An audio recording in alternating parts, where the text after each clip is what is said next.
how many number of women open an account or engage with your business than men do? This ratio is completely skewed. 90% of our users are men. Out of the remaining 10% women, most of them are actually proxies of the men. What we need is an equitable playing field in every industry, in every family. These are structural, deep things. And it's not resolved by having one day each year. Even though it's a little difficult, but just choose to be who you want to be. Not living your own life is, I think, the biggest cost you can pay. The patriarchy doesn't just elevate men and keep down women. It creates uniquely problematic issues for both genders. But when it comes to how we are currently living and showing up in the world, women are not on an even playing field.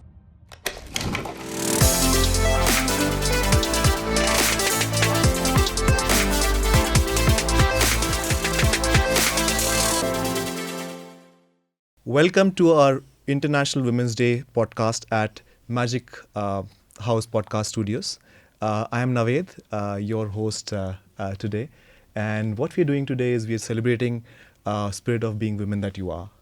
And how women are changing the world one step at a time. So what we're doing today is we're also calling it is 8th March, 8 Game Changers of Bangalore. And in their own respective field, how they are changing the world around them, maybe affecting generations together. And thank you, Sarah, thank you, Soumya, to be here and talking to us and really inspiring all the women out there who would actually later on watch podcasts, even men, for that sake as well. So thank you for what you do. And it would be great to hear your stories, especially on a day like today, Women's Day, and hear about your story, your journey, how it's been being an entrepreneur. Both of you are, entrepreneur, and I think the kind of fields that you're into, it's quite an aggressive field, both of yours as well. So how do you manage that? How do you steer through such challenges? We and the audience would really love to hear from you, and please go ahead. Talk about yourself, talk about your journey. But before we do that, I also wanted to acknowledge all the women out there who actually worked, for the rights, and the stories and the legacies that got through, on which we are actually building on today, sitting and talking about it. So just wanted to honor that as well before we begin. Now, over to you, Sarah and Soumya. Sarah, can I begin with you? Yeah, sure.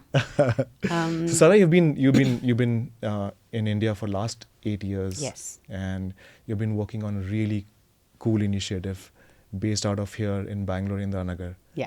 So tell us more about it. How are you liking it here?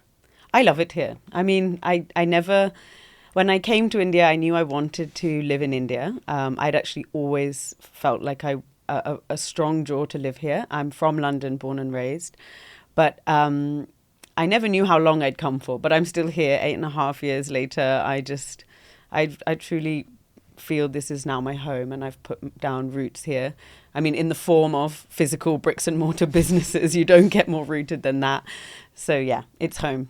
So when coming from London to India as a woman, did you feel anything different when you were starting your business here? When you're starting your life here, was it different than what it was back there? Of course, there are differences. There are cultural differences, practical differences. I've personally been privileged enough to never feel like it's held me back or that I have had to do anything particularly remarkable to do what I'm doing now. I have to be honest that it's not felt like a struggle. Of course, we notice the microaggressions, the times where maybe we feel a little excluded or talked down to. I'm not saying it doesn't happen. It happens all around the world. It's certainly not unique to India. But if I'm honest, I don't focus so much on the struggle because I'm lucky and privileged enough for it not to be like the most kind of the biggest part of starting a business. The hardest thing about starting a business is starting a business. It's not a woman starting a business. It's hard work. It's long hours. It's confusing. I'm not from a business background also. And I've started an F&B business without being from an F&B background or having a business background. So I'm just making it up as I go along, and that's probably the hardest thing about it. And you have a very tough business as well. I mean, Yeah. you talk a lot of sustainability, Yeah. and you talk vegan. There's a health, involved. There's a fitness that you speak about. Yeah. And I read that there's a thrifting that the sustainable fashion that Yeah. you kind of support as well. Yeah. A lot of tough businesses, Yeah. And so how do you manage that? I mean, whether I'm managing it well or not, I'm not sure. I'm just doing the best that I can. I do feel like I have a million things to do every day. But I'm driven by those values which you mentioned. That's what makes it possible for me. I'm really passionate about aligning the way we eat with our values. So eating in a more sustainable way, eating in a way that respects animals as species in equal to any human. And I'm passionate about making healthy eating also fun and exciting, so that it doesn't feel like I'm trying to move healthy eating away from diet culture, where we moralize eating and focus on cutting out calories and shame people for not eating healthily, and make it more something that is exciting. Like I enjoy eating healthily because it can be delicious, it can be exciting flavors, beautiful presentation. So that's what Copper and Clothes is all about. That's why I started it, because I believe that that's possible. Like, I believe that you can eat healthily, have a great meal with friends. It can be completely plant-based. You're sharing food on the table. You're enjoying how it looks, how it tastes. It's exciting, it's new. It happens to be healthy. It happens to be plant-based. Right. So that's how I show up for my values. And like, that's what drives me to keep going, because, running an F&B business, as I'm sure most people know, is you don't do it for to get rich quick. Yeah, It's absolutely. It's a tough business to be in. It's a really tough business. Margins are low. Operational challenges are high. Bricks and mortar businesses are difficult to run. So yeah, it's definitely, I have to be driven by something deeper, like by a deeper purpose. Otherwise it would be hard. Like, it'd be hard to show up every day. But I do also, I'm not, honestly, like, I don't see myself as a startup founder. I'm a small business owner. I'm trying to run a series of small, local, profitable businesses. That's what I'm trying to do. That's what I'm setting out to do. So also having that clarity has really, really helped me. I think when I started, I didn't know whether I was a startup founder, and I wanted to have hundreds of Copper and Clothes, in airports and in malls and all over, which would be a very good goal. I'm not saying there's anything wrong with that. Obviously, that would be a good thing to work towards.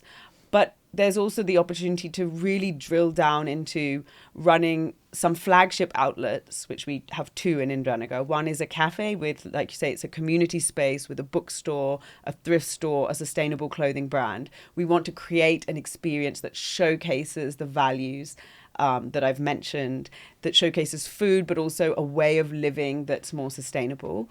And a yoga studio, which is a yoga, fitness, Pilates, Muay Thai training, anything really. It also has a cafe. It's also a community space. We run lots of events out of there that are all about bringing people together. Wow. So those two as a flagship to me seem, that's what I've decided, for whatever reasons, is what I'm going to do, how I'm going to run this business. So small businesses, big impact is what I see. That's basically. That I think that then I can use the small, successful small businesses that I'm trying to establish now as a platform to reach more people with the impact that I'm trying to have, rather than it being a startup model where we're just focusing on scale. And that it was a choice. I'm not saying it was the right choice, but that's the choice I made, and that's how I'm focusing. You're running on your it. business with passion, that's what it is about, running the business with passion, determination. Coming to that as well, Soumya, it takes a lot of passion, determination to do what you're doing right now as well. Choosing tech, choosing finance, and helping startups as well. F&B is a tough business, but you know what? you are on tough business side as well. Yes. Tell us about your journey. I mean, do you think it's a man's world out there, or are you steering it well? I Tell us think more. it's a man's world out there everywhere. there is just no denying that fact. My stories, I always wanted to start I would up. like to correct you. It's actually a women's world More. as well. So yes, but yeah, Yeah. please go ahead. No, so lately, yes, Yeah. and thankfully to the initiatives like the one that you're driving, Right. we are being put in the mainstream, and there's a lot of talk happening around it, which is the need of the hour. Right. But it's still a man's world, and especially the space where I am in. Hmm. I mean, even if I look at my team today, most of the people are men, especially in the core roles like Right. the finance or the tech part of it. There are women also, and I am trying to actively include more of them, but it's a hard thing to do. Right. And the space is very exciting. I always wanted to start up, so I was very clear in my head from day one that I would start up, even back in college. And there were a bunch of initiatives we did. Back in my B school, we actually started a project called Project 2.2. The B school is I am. I'm Ahmedabad, yes. And that's where, so what we used to do was, and I did that with my now co-founder and husband. We used to run this one specialty coffee kit delivery business, wherein just with people on the campus, we would ask them if you'd want to have a curated coffee kit with different brands and a little bit of tidbits and some snacks. And we were able to sell some 200 units just in a span of 3 Wow. months. So that was very exciting, and I got to do that for the first time. This was which year? This was back in 2019. And this actually helped me understand how what it takes to actually run a business, although it was very small scale and just a project, which we actually wrapped up also after 3-4 months. That continued, the brand continues in the form of a blog today. But what that helped me realize is that there's a lot of excitement in doing this, and there's a lot of impact that you can see when you deliver a kit, the happiness on the face of somebody who is having it, and then telling you later that, you know, I really liked the coffee and the snacks that you gave. Cut to today, obviously I didn't start right after campus. I actually worked as a consultant for about 2.5 years, working with very large banks and NBFCs. And that's when I realized that finance is the area of my interest. But I Right. didn't want to do it in that traditional way. I wanted to also do it in a cutting edge way. That's where the fintech part of it came into being. So the choice I had was, I definitely knew I wanted to leave. But the choice I had was either I started my own thing or I joined some startup in an early stage. Fortunately, at that time, I and Nishay were discussing this idea. Nishay is my co-founder. And we were just, I mean, it just happened out of the blue. This was lockdown too. We were all trapped and there was nothing to do. We couldn't go to offices and do our jobs. It was all remote, very boring. And that left us with a lot of time to just think and ponder and really understand what we want to do with our lives. And we knew that we do not want to continue doing jobs for long. And both of us had a shared interest in the investment space. So the earlier idea was to actually manage wealth for a lot of HNIs and large ticket investors. But then we realized that both of us are very young and probably people will not trust us with a lot of money. Right. So then we started to think more on the lines of a product-driven approach, and that's where the idea of TAP actually came from. We ourselves were investing in stocks a lot, and our portfolio was heavily into stocks, which meant that whenever there was any sort of correction happening in the market, our portfolio used to suffer. And we realized that we have to diversify and add some fixed income products to the mix, so that even when the portfolio, the stock markets are going down, there is Right. some buffer and some diversification we have in place. Right. And that's when we realized that the idea of a fixed income platform could be very good. We started exploring multiple products. There were a few platforms out in the West which were very exciting, like Masterworks and Eel Street Right. and Republic.co. We got inspired by the product and the design ideas from there, Right. launched our MVP. And thankfully, so this was back in late 21. That was a time where getting funding was very easy. The post-pandemic kind of. Yes, so there was an upsurge in, everybody was sitting on a lot of money and Right. people were taking bets. And fortunately, that was the time where we were thinking of this idea, and we got the first pre-seed round done. Especially the tech and online businesses, people were actually Yes, very they were gung-ho investing on. a lot, yeah. And now that we think about it, it was probably a little outrageous also, and therefore the correction followed. But at least it was good for us back then.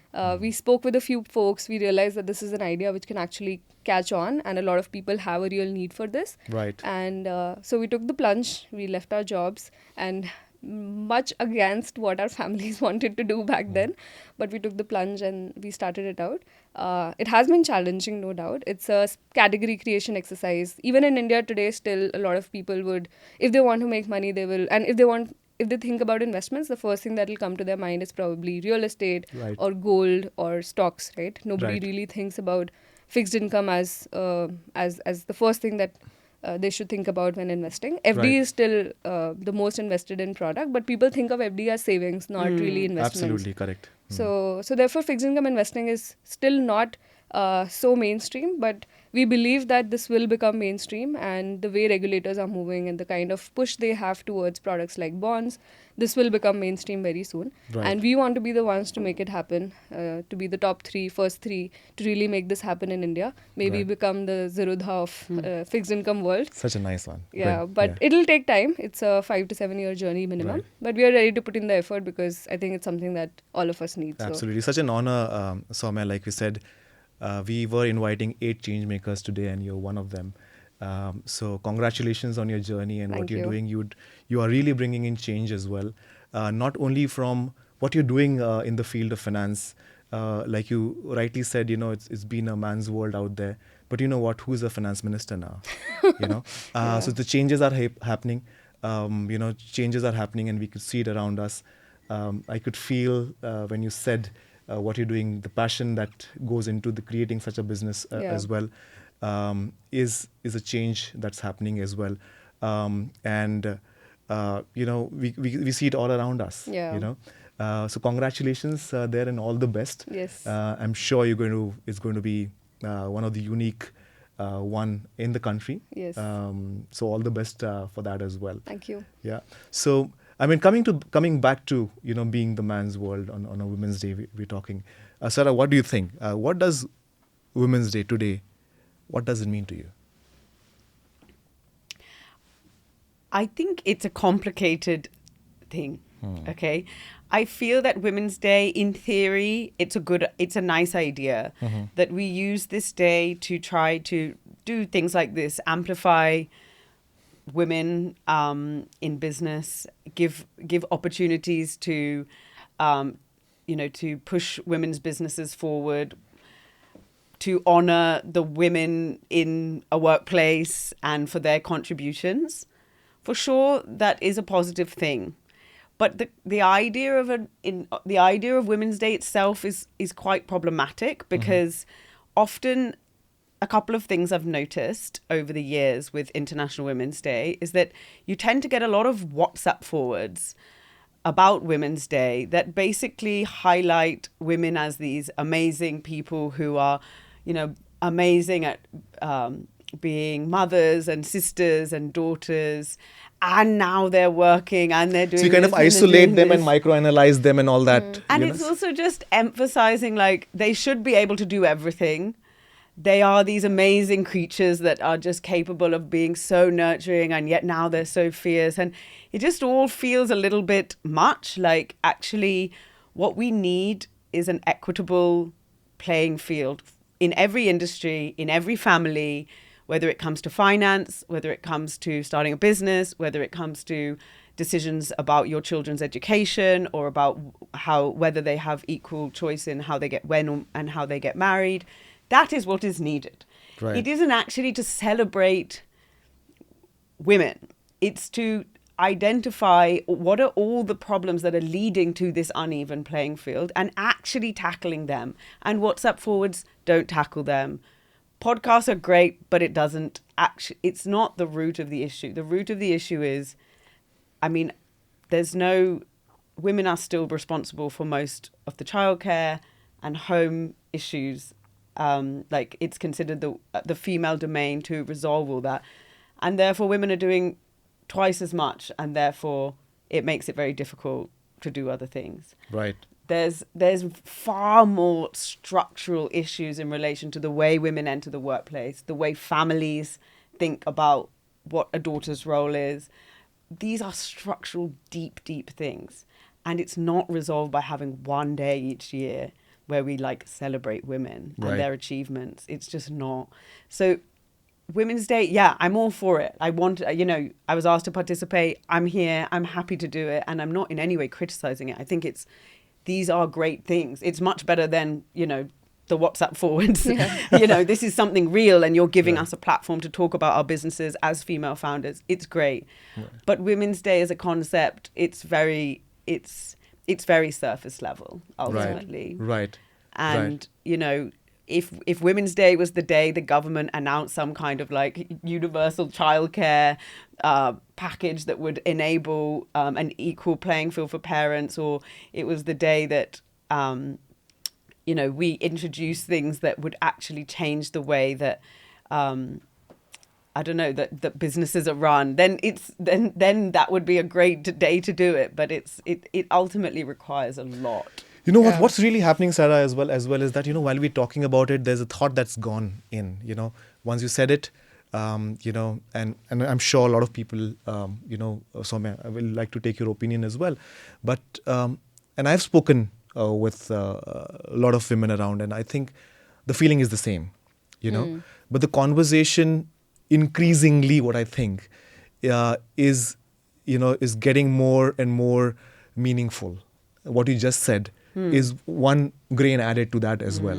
And I think forums like this also bring in, that saying that, hey, let me add one drop to it as well. Absolutely. So I feel that the conversations are required, and probably, this podcast might be heard as well, and something more meaningful might actually come in. Absolutely. That's why I think this is a good thing to be doing on Women's Day. Yeah. But celebrating women as these like amazing people who are it's just amazing how they're able to do it all. Okay, that's great, but it's changing the barriers that is the real work. That is the real work. It's not just simply elevating women's achievements. It's looking at why do we need Women's Day? That is the question, right? Why do we even need a Women's Day? Yeah, there's no Men's Day. Yeah, well, there is, but everybody ignores it because it would be in very late. Yeah, exactly. Nobody celebrates 19th it so November much. is International Men's Day. I remember that because that's my birthday. Oh, okay. Wow, nice. So we have it, but it's not celebrated. Yeah, it's not celebrated. Yeah, it's not celebrated because most people feel like it would be a little bit off to celebrate it, right? Because we're still living in a largely patriarchal society, which honestly I believe harms men in a really problematic way. The patriarchy doesn't just elevate men and keep down women. It creates uniquely problematic issues for both genders. But when it comes to how we are currently living and showing up in the world, particularly in business and education, women are not on an even playing field. And with certain amount of privilege, like I acknowledged that I have earlier, I feel it gets much easier, which is why I wanted to acknowledge that, because pretending that I've been through the same struggle as a woman compared to someone whose whole family doesn't believe she should be educated or wants her to stay at home and have a family when that's not what she wants to do. Whereas I come from the very privileged position where my family have supported me in all my wild choices to move abroad, to start a business, to not have a family. Those were all choices I've been afforded. And as a result, also because of my education, I haven't felt the struggle as much. Right. And in fact, Soumya, you did mention what Sarah mentioned, say that, hey, she might be, from a privileged, but you did mention that to dislike of your family, you stepped out, of a regular job and, took it on yourself. Yes. So, to delve deeper there, I think all of us, like people who you would normally find, and in fact the other 6 changemakers here, I'm sure all of us will resonate the thought that we've been privileged, which is why we've been able to make it till here. Yeah. And if for one of us, there'll be probably 100 of others who've done probably equally well or would have wanted to do equally well, but never got the platform or the opportunity or the support needed to be here. Right. So even when I'm saying that, again, I'm coming from a huge pedestal of privilege. And the revolt was not from a standpoint of not letting me do something and not letting me have a choice, but more from a concern which I think any parent would have about their child, that they're going down an unconventional path, and Right. it's a difficult path. Absolutely. And especially in a time where things are so uncertain and anything could have happened. And the transition was happening from a place where I had a very comfortable life, a very good, well-paying job, very fancy degree, and I could have done so much with that. And I in a way, gave up all of that and chose a very difficult path to start with. And I come from a business family, so my father, his brothers, all of them have established their businesses, so they know the struggles that go behind setting up a business, and they were all first-generation entrepreneurs. Obviously not a startup, but a regular business. So they knew that the kind of struggles it takes to really set something up, and it was coming more from a point of concern rather than All right. not letting me do something. Right. Was it different for you and your co-founder who's male? Like, were the concerns different, or was it the same? It was, but not because he's a male and I'm a female, but more because he actually did a startup before as well. So, Okay. So he knows the struggle of Exactly. being a startup. And his parents were confident that he's been through it once, he will be able to go through it Okay. again. And there's just, I think in general also there's a little more protection which is given to women in a family Yeah. than men. Yes. So that factor could have played as well a role, but at least in my case, it was my first time actually starting something and leaving something which was very nice, cushy, and moving into a Well, difficult... coming to your business as well. For example, tell me, how many number of women open an account or engage with your business than men do? I'm glad that you asked this question because this ratio is completely skewed. There are barely any women participating or even opening an account, let alone actually investing, even opening an account. 90% of our users are men. Out of the remaining 10% women, most of them are actually proxies of the men who are, either opening an account in the name of their mother or wife to save on taxes and all of those kind of calculations. So it is a difficult problem to solve, especially in this area of investments, right? We've seen that women invest heavily in gold, for example, or they have FDs, but getting them into some of these other products, which are relatively higher yielding, but require some understanding and, nuances to be broken down, it's difficult.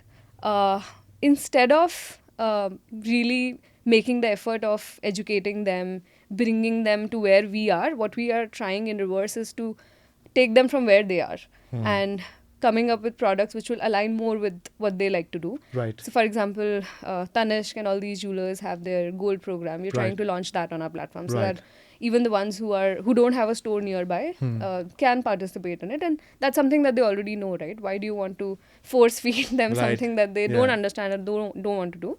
Rather, give them an opportunity to participate into something. So you're that making they it know. accessible to them or the product that they are Exactly. comfortable at. Yes, yes. And maybe then you can ladder them to the mainstream Yes, exactly. as well. Once they get into the habit of using the platform, knowing that we are a trustworthy company and get that confidence in place. And obviously every investor gets a relationship manager. So even today, I think one of the things more than the numbers that I'm proud of about the business that we've built is the kind of trust that we have established with thousands of users that we have, and how they listen to their relationship manager and really trust them with what they are saying, and they're able to guide them. I think that's the stance that we're now taking, and probably trying down that route rather than forcing something onto users that they don't want to invest in. Right. But why do you think that's happening, Soumya? Why do you think is again what Sarah mentioned? Is that about the gender roles that are happening in the society? The men are supposed to take the financial call, and women are supposed to take care of the household, and household finances. Yeah. So is that the reason that you think that's happening? For less participation, or you think it's also the business side, like you said, like you rightly said, you're making it more accessible to women by going on the side that they are more involved in, and then probably ladder them onto. So what do you think? Is it both sides of the coin, or is just one side that society? So I think what we have understood so we like to do a lot of user feedback calls and connect with the users, even as founders directly. And one of the things that we've realized is, so the kind of products, again, going back to what I was talking about earlier, it's a category creation exercise. It's not something which is very mainstream. Usually the curve that you see is first innovators come in, then early adopters, then the early mass adopters, and then finally the late mass followers. Usually in these kind of products, and this would you would see for a lot of gadgets and some of these areas, right, where men just tend to be more of the innovator section that we end up targeting in the first go, and that's where we are attracting a lot of men. They are willing to put in the effort to understand what these products are, do the math, really spend time doing all of this. A lot of my friends, for example, who are women, we don't talk about investment so much, and I find it very surprising because I can talk about investments all day. I'm sure. But that's not very commonly what I see in a lot of other women. At best, they would be happy with some gold investment or FD investment or doing an SIP at best, and that too when some of their broker will tell them to, which is again not a very good strategy to go with, especially when you don't understand the product yourself. It's very risky. They can take you for a ride very easily. I think it's just the kind of conversations that happen even at home. For example, if you're sitting on a dinner table, the kind of talks that your father would do versus your mother would do would be very different, right? And that's how really it starts. Right. I have friends whose mothers have been experts in stock markets, and they have turned out to be really brilliant from day zero because that's the kind of education they've got from their mother, right? And how much time do you anyway spend with your dad at home when you're a kid? It's usually you end up spending more time with your mom somehow. Yeah. So the kind of things that she teaches you, goes a long way. And this is the difference that I have seen with a lot of my friends around. Right. I think it's something which, again, we cannot force this interest in women, but if we can just have more platforms where these discussions can easily happen, like-minded women can come together and talk about it, it'll become more mainstream from there. Soumya, you actually touched upon a lot of interesting topics, by the way. You've opened up a lot of doors. You've actually spoken about gender roles in a different way. For example, you touched upon one topic which kind of sensitive to me as well, saying that how much of a dad do we see? Okay. And Sarah, you also touched upon that, the inequality, how it doesn't work on both sides. And I'm a dad. And it's not that I don't want to. It's probably some of the... You don't get to. I don't get to because, somehow the gender role is being imposed on me that, hey, you are the one who's supposed to go out and earn, And it's not that I don't want to spend time with my child. I want to, And I think, and Sarah, want to ask you your opinion on this as well. I think it's on both sides as well, saying that it's not that either of gender don't want to do it. Yeah. I think they don't get an opportunity to do it, and we don't open doors. Like Soumya has opened the door in terms of having something on gold. So, the women initiate there. I think these initiation, opening the doors for both genders to be able to cross over. Yeah, exactly. I would not like to call it crossover, but yes, that's how it is. What do you think? It's, I think, both sides, right? I couldn't agree more. I always say this, and I said it, the patriarchy, the way that society is set up, we're born into it. We can't see the wood for the trees, meaning like we don't realize how we're falling into gender roles and we don't question them because it's just the way it's done. And yes, we have seen there are certain things that, we have to change this, we have to change that. But the day-to-day is insidious. It's happening every single day. So as a father, like you said, you don't feel able to say, I would like to find a way where I can spend just as much time with my child and that we share the, the financial burden of running this household, of raising our child completely equally. That you don't even have that opportunity, that conversation doesn't come up. And that can affect both parties in negative ways. True. It's not to say that, men aren't, yes, they have advantages in business. For sure, they're taken more seriously from day one. There's lots and lots of studies about biases towards like taking men seriously, listening to them more, assuming that women don't know what they're talking about, etc. Those are there. We're not even here to debate that. That is true. But there are many men who don't want that financial pressure and burden. There are many men who are probably, like you, wanting to completely restructure their life to have more of a family component, but they don't even feel like it's possible. So they also just have to keep going. And I that's why what gender equality is all about. It's not about saying, okay, men are like this in business and now women also need to be like this in business. It's completely dismantling how we do things and saying like, look, I didn't want a family. I've always known I didn't want to have children. I really love running a business. I like being out there every day. I am one person. Like, that is not what all women want to do. Not, of course, loads of women want to have a family. They may not want to run a business. Equally, men. There are many men who want to stay at home more, maybe would want to be the primary caregiver. And there are many men who want a high-flying career.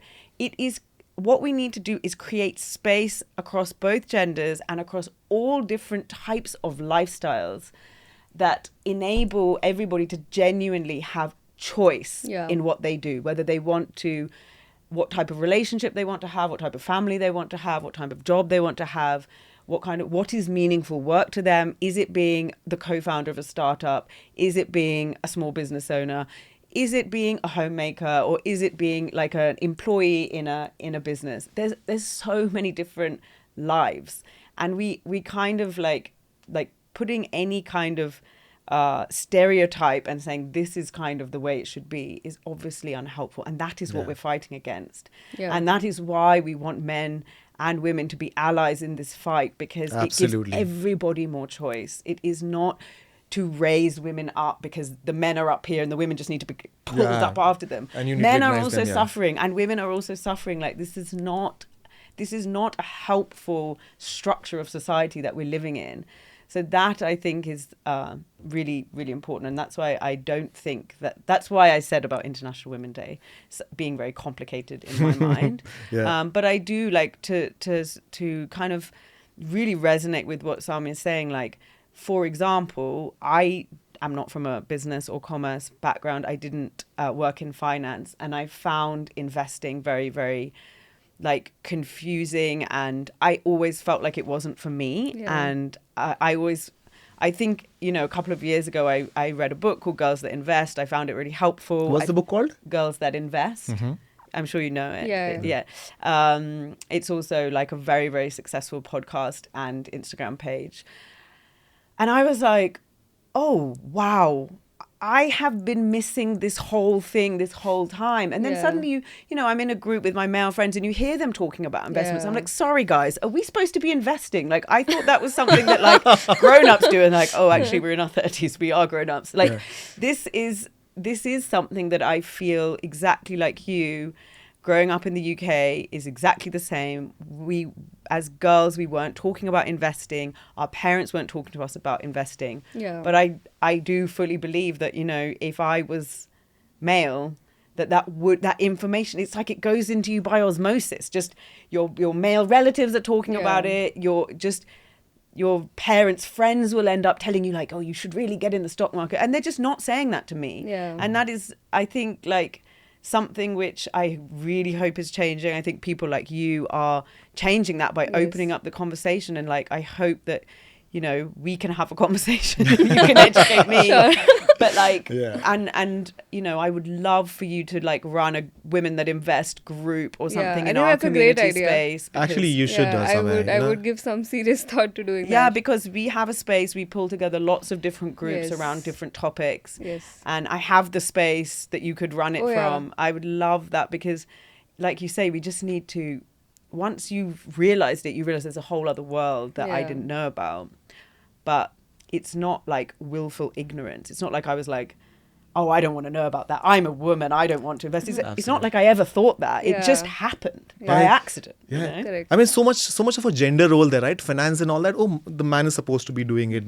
So I don't think so. A lot of men want to do it as well. Exactly. Probably half of men don't want to do it. But you're exposed to it, right? At least the thought crosses your mind. Like Sarah said, it was told to me. I mean, my dad discussed that with me. My relatives spoke with me. But nobody would have spoken about that with us. Exactly. So there was this peer pressure. There was this thing, and I said, I must know. In fact, I remember the time where I actually, immediately after my college, I subscribed to Economic Times, because I wanted to be having that conversation.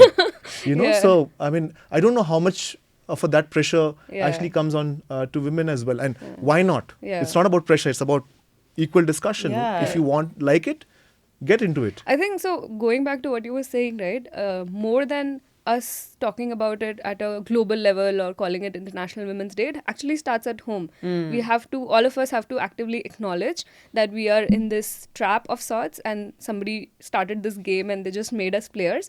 But we can change the rules, and Exactly. we have to take the initiative to own this. We have to go and stand up to our parents, say that, this is what I want to do, this is what I don't want to do. Otherwise, Yeah. they will assume something, and that's how they will start playing and acting. Until we take ownership of it and we actually put our foot down and say that, which is also a very difficult thing to do. And it's more difficult because you're doing it with people that you love and that you thought would think the best for you. Yeah. And now you're taking some decisions which are not going right by them, or probably taking some time for them to accept. And that's actually a more difficult thing to do, rather than sitting at a round table like this and talking about it to the world at large, which is very easy to do Yeah. compared to that. No, I would also That's say, really Soumya, true. there as well. Like I said, it's a change makers forum, one step at a time.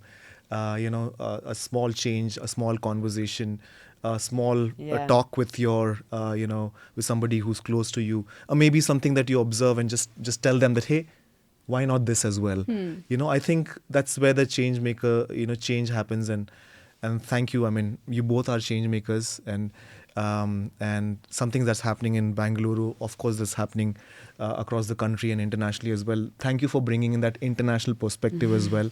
Women of India think that, hey, they are the one, who kind of go through all this, but I think it's all over.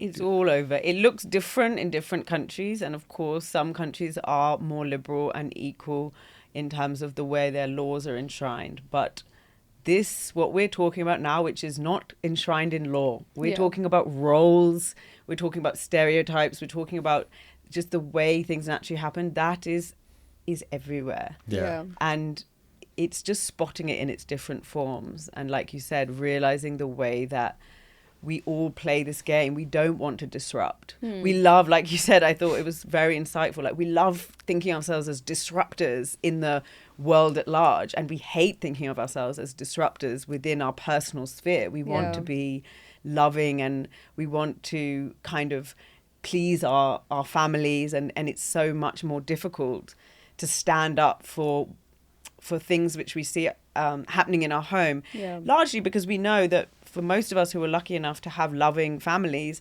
it isn't coming from a bad place. But that doesn't make it okay. Yeah. That doesn't mean that we don't have to do the hard job of disrupting our own family culture, which isn't easy. I mean, it fills me with dread. But speaking on this podcast about like change is actually, like you say, a lot easier. And I hadn't thought of that before, but that's really insightful. Tell me a personal story, Sarah. Tell me a personal story that really hit you. Is there a story? Is there that must have really hit you and affected you, being a woman or being what you're doing right now? I mean, honestly, I feel that my personal journey towards starting this, it really happened to me when I stopped eating meat. So this is not so much about being a woman, but this is very much about systems of oppression. And I think as a woman, I haven't wanted to talk about this before because it makes people feel uncomfortable. And therefore, as women, we don't want to make people feel uncomfortable. I think we've been raised to want to keep things harmonious. We've been told that's our role, whether directly or indirectly. We've been informed, it's our job to keep everything nice. When I stopped eating meat, because I quite suddenly realized that I'm participating in a system of oppression against animals by eating meat, because of the way that the meat and dairy industry are run. And it hit me. And I stopped eating meat and dairy as so that I could feel like I was living more in a line with the values which I claim to have, which is about sustainability, respect for all living things, love of animals, and not being okay with suffering. And when I did that, it was a very personal thing. So I didn't really want to talk about it because I didn't want to be branded as like someone that keeps starting fights or makes people feel uncomfortable in situations, because I'm from the UK. Like, there we don't call it non-vegetarian. We just call it normal. You are non-veg by default. Yeah. So I grew up that way. And it can be very uncomfortable because obviously most people I know are hardcore non-vegetarians. And I think even as a business owner, as a female, I've not wanted to talk about that side of things so much. I am super passionate about, about healthy eating and about plant-based eating being fun and yummy. But a big thing that drives me is realizing that we have to stop this system of oppression of animals where we act like all other species are simply there to serve us as humans, and that we participate in their like in intense suffering that is completely unacceptable to any human. If you saw, the way that dairy or the way that animals are slaughtered, you wouldn't be okay. You'd be shaken. But the way the system works is we get it in a neat packet and we don't have to think about what's really happening. Right. And for me, as a woman, I've always, I think that's where my gender conditioning has shown up. That I've wanted to be positive about plant-based eating and focus on the health and the fitness side, which I'm all for. Like, I do believe I've actually got healthier since I became plant-based, but obviously we have to supplement. But for me, it's worth it because I don't want to live out of alignment with those values, and I don't want to have cognitive dissonance constantly pretending that I love animals while simultaneously participating in their suffering and slaughter.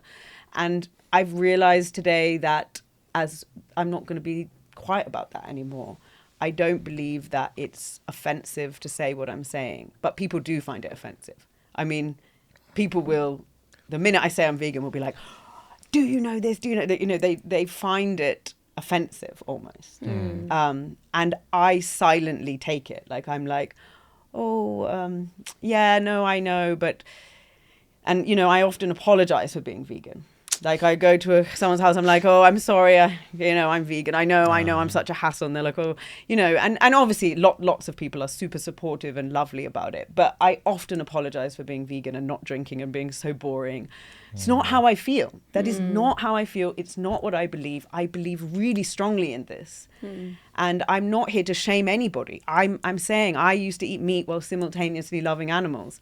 I don't believe anyone is evil. I don't believe anyone is wrong. But I do want, for me, it took a message to wake me up to this. And for me, it wasn't actually watching one of those documentaries. It was actually when I moved to India and I could see the chickens in the cages on the street, which we don't have in London. You never see the suffering. It's all on a packet, like a nice packet of chicken. And the chicken on the front is happy. In a field. And you're like, okay, cool, this isn't, you're just disconnecting that act of that chicken suffering and being killed with what you're buying from the supermarket and eating, and the flavors and the deliciousness and the protein that I need to lift my weights. And when I moved to India, it just struck me, oh, the chickens that I'm eating are that chicken, which when I look at it and I pass it in the street, I'm not used to it. So it hit me. But I think, again, it's not easy to talk to, but for me, that's what, something like Women's Day can give me that reminder that, like, no, if this platform isn't to allow me to speak my truth, then it really is a pointless thing. Absolutely. So, yeah, that's the kind of thing. Not being apologetic about my beliefs and what drives me because it makes people feel uncomfortable, because that's exactly the kind of gender norm that I've subscribed to my whole life, not wanting to make people feel uncomfortable. Yeah. Passion with purpose is something that you really drive, Sarah. Yeah. Thanks. I think, that's what I mean. The story of chicken is something that I was discussing as well, saying that the visual, the conversation, people knowing about, is so important. Soumya, do you have an interesting story? Or fun story, or you felt judged, or something, a personal story that really changed a person, not only as a woman, as a person? Picking one is difficult. There have been series of stories. If you meet my family, the way they will define me is a very revolting kid. I have never subscribed to any of the norms that have been thrown at me since being a kid. That has been just like my one line, baseline introduction. And I'm actually now trying to become a little less revolutionary because I cannot just keep being that all my life. But But yeah, I think the reason why I could think of, that insight which you were saying as to how you should stand up against people that you love for things that you stand for, it actually started when I was a kid. Mm-hmm. I used to be, during my summer vacations, I used to be that one child in the gang of cousins who would take to a corner and open a book and read and let them play and be and not feel the need to be a part of that group. And at times I was being pointed out for being so antisocial or not being, open to gelling with others. But I knew that I would do that also, but right now I want to read a book. So irrespective of whatever you're telling me to do, I will just read a book.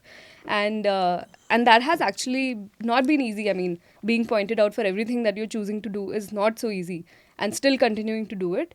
There have been times where I have had to convince a lot to people to let me take maths, for example. Not because they believe that girls can't do maths and all of that, but just because they thought that this is not what I need to learn or I need to study. But I wanted to, I liked it, and I wanted to. So that's why I've been just very very revolting as a kid for all the things, and it has actually become my nature now. And it was only when I moved out of my house and I actually went to study, went to work, that I realized that I don't need to keep doing that all the time, and that some of the things, I mean, I don't need to explain to people, and I can, at times I can just be okay with what everybody else is also doing. But because of so much, like I really struggled to establish my identity. I found it very difficult to just accept the norms that were thrown at me, or people just expected something for me and I do it, and I have never been that kind of a person. And that's why I think even at times where I've been expected to do something, I've been okay taking a different stance, even though I'm the only person doing that.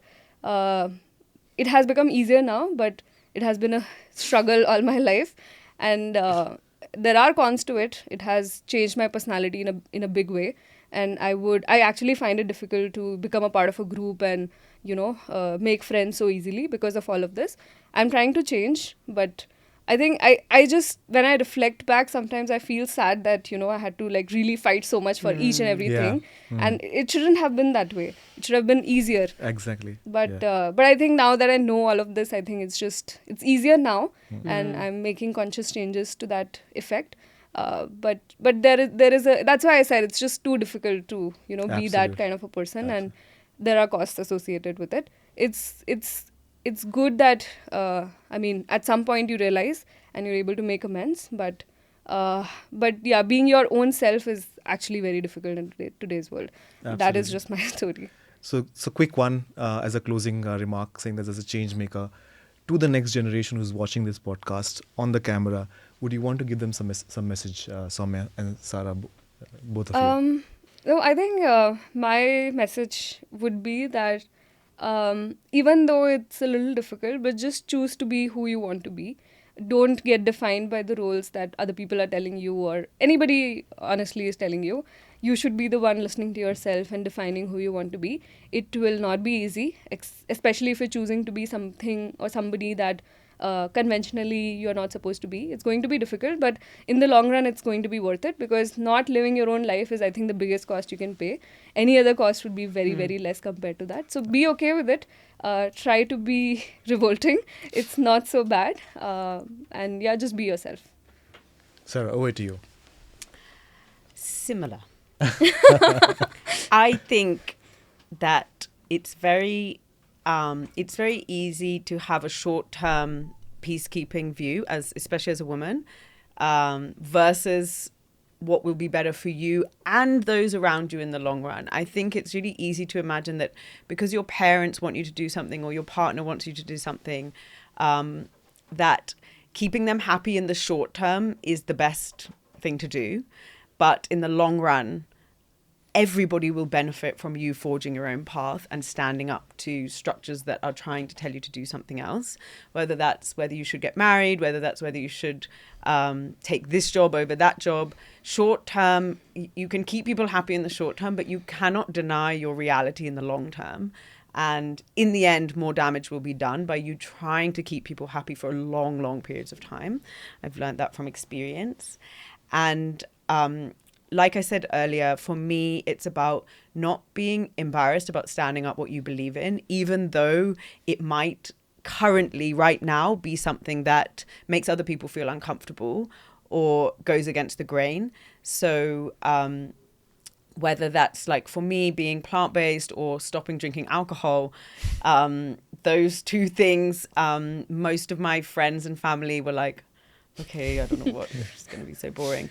But those two things have, because I saw them through, have enriched my life in ways I can't even describe. And it's just proven to me that if you can be true to what you are feeling in that moment and follow those instincts, even when it goes against the grain, in the long run, it will only pay benefits for those around you as well. But it's not supposed to be easy. If you just follow and just keep everybody happy, you won't have the remarkable life that I think you're looking for. Well said, Sarah. So well said. Very inspirational. Thank you so much, both of you. Really enriching discussion. It gives me a lot of ideas for the next one. Great. So thank you. That's the closing one as well. And thank you for Thank you taking so our much. time today. Thank you for having us. Thank you for having us.